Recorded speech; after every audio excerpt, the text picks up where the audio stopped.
Well, it's been a year to remember. Depending on where you live, we're under 6 or 7 hours away from the clock striking midnight as we turn our calendars to 2022. 16 News Now reporter Jack Springate, if you are watching us, gave you a recap of some of the biggest stories from the first half of 2021 a little while ago. Now he's back to wrap up some of the biggest moments of the second half of 2021. Yeah, that's right, Terry. And 2021 was a year that was full of hellos and goodbyes. And in the second half of 2021, we even said goodbye to one of Notre Dame's most familiar faces. Communities across Michiana came together to celebrate Juneteenth, the day slaves in Texas learned they were finally free after the Civil War. However, tragedy struck the next morning when shots rang out at Heritage Square Plaza in Granger, leaving one person dead.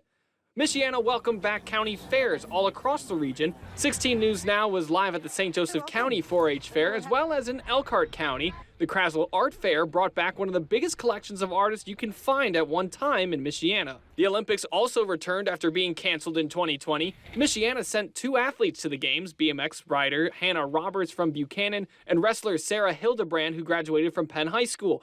Both of them brought home hardware, with Roberts getting the silver medal and Hildebrand earning a bronze. If vaccines were the polarizing topic for the first half of 2021, the role of masks in schools took over in the second half. Many school districts that started the year making masks optional moved to require masks within a few weeks of the start of class. Tragedy struck yet again when 11-month-old Mercedes Lane went missing in Marshall County. The man facing murder charges in her death led police to her body, while her parents faced 2 felonies for neglect of a dependent. Police also arrested 2 people in connection with the arsons burning down barns in several northern Indiana counties throughout the summer. Notre Dame said goodbye to their winningest coach in history, but they quickly welcomed their new head coach, Marcus Freeman. He'll coach his first game at the helm of the Irish on Saturday in the Fiesta Bowl.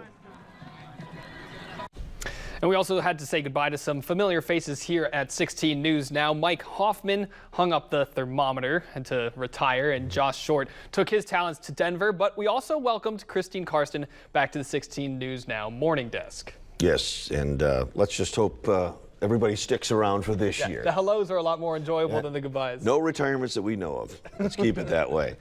All right. Thank you very much, Jack. Well, coming up.